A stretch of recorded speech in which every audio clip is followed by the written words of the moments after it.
Assalamualaikum warahmatullahi wabarakatuh. Perkenalkan, nama saya Muhammad Ari Saroni dari IF22E dengan NIM 1193. Nah,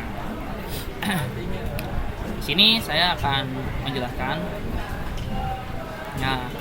tugas dari Big Data Engineering Praktikum Terpadu Docker dan Spark. Nah, di sini tuh ini kan ada beberapa lah step by step tuh persyaratan yang harus dipenuhi nih.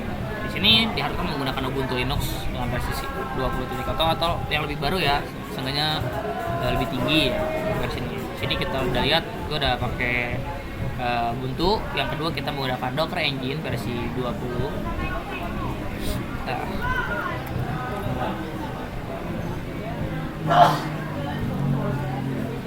Nah, yang ketiga kita menggunakan Docker Compose versi 20 ke atas ya. Untuk Docker Compose ini saya udah melampirkan juga sini Docker Compose Vision-nya.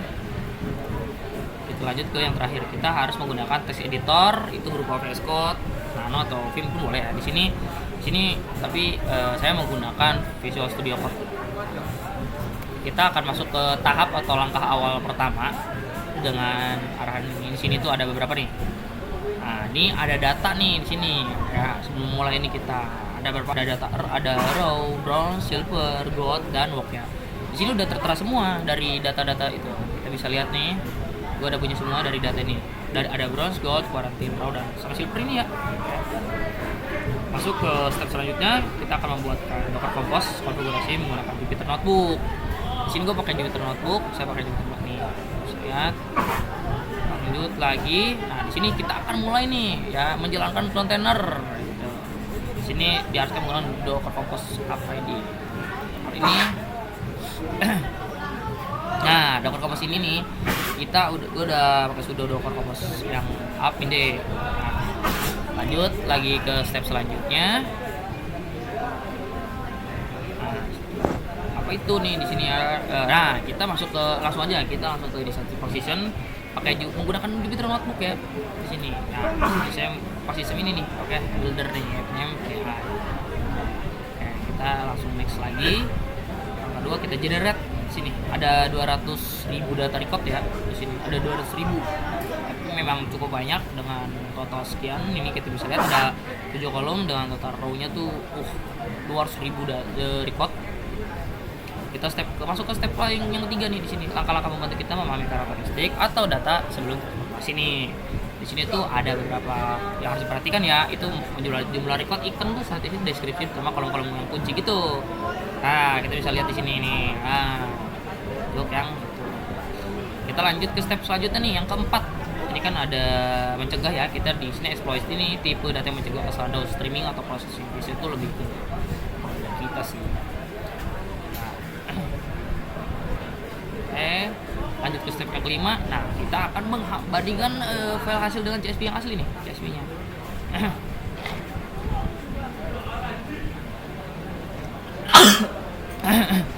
sorry. Nah, ini ada CSV bitsnya ya. Jadi kita masuk ke yang step yang keenam. Mari kita kan ukuran storage CSV. Di sini kita harus diminta untuk membandingkan dari CSV Parquet ya. Itu kayak kita tuh sedang membandingkan ininya dari CSV storage dari CSV Parquet sama cari nih CSV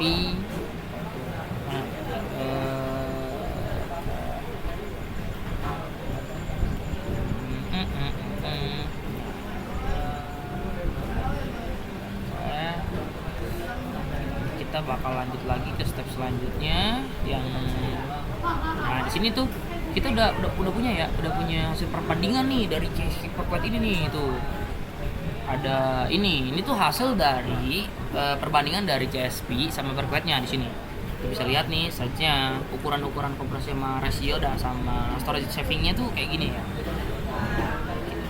Kita masuk ke tab quarantine. Di sini tuh kita ada langkah selanjutnya ya. Kebetulan di praktikum yang kedua itu tapi ada step awal ini, setup quarantine folder. Di sini kita tuh diminta untuk menggunakan atau memperbaiki data ya. Nah, di sini contohnya nih, akan memperbaiki data ini nih. Langsung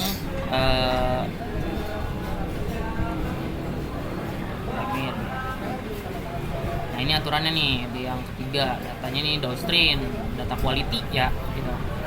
Nah di sini tuh tertera tuh dari HTTP nih, dia tuh lebih ke ada SRADI gak boleh null. Ini aturan validasinya, untuk validasi ya kita gunakan SQL Spark to function untuk mengecek atas aturan. Jadi itu biasanya di with column-nya. Nah yang keempat, kita akan karantin investigasi sementara data yang ditulis over di sini. Nah sini kita menggunakan, sorry agak melek. Error manifestnya ya di sini tuh ada contoh grafik dari, jadi di sini tuh grafiknya tuh null usernya tuh ya, tidak user beda status update URL. Di sini ada berapa lah. Kita langsung ke yang keenam untuk run reportnya sekarang di sini. Nah ini run report dulu, kita harus cek lagi. Nah sini. Nah kita lanjut ke step yang sepertinya udah beres untuk grafik di sini ya. Kita juga udah menggunakan tadi run JSON-nya atau error date sama time step-nya nih. Terus kita langsung ke yang 3 nih. Nah, di sini tuh ada bus transformation from SQL. Di praktikum yang ketiga kemarin itu kita di langkah step yang ketiga juga di sini itu ada jalannya saya mau bilang query data frame menggunakan sintak SQL. Jadi teman-teman kayak from SQL tuh ternyata ya, pertama tuh buat kayak transisi data frame nih. Nah di sini tuh terakhir nih, kita lihat dari di Jupyter ini nih.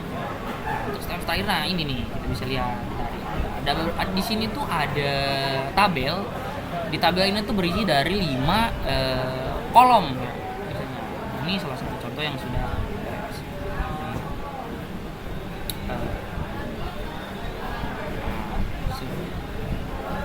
baik. Mohon maaf jika ada kesalahan, kurang lebihnya juga mohon maaf. Mungkin dari saya bertutur kata atau semoga dimengerti. Wabillahi taufiq wal hidayah. Wassalamualaikum warahmatullahi wabarakatuh.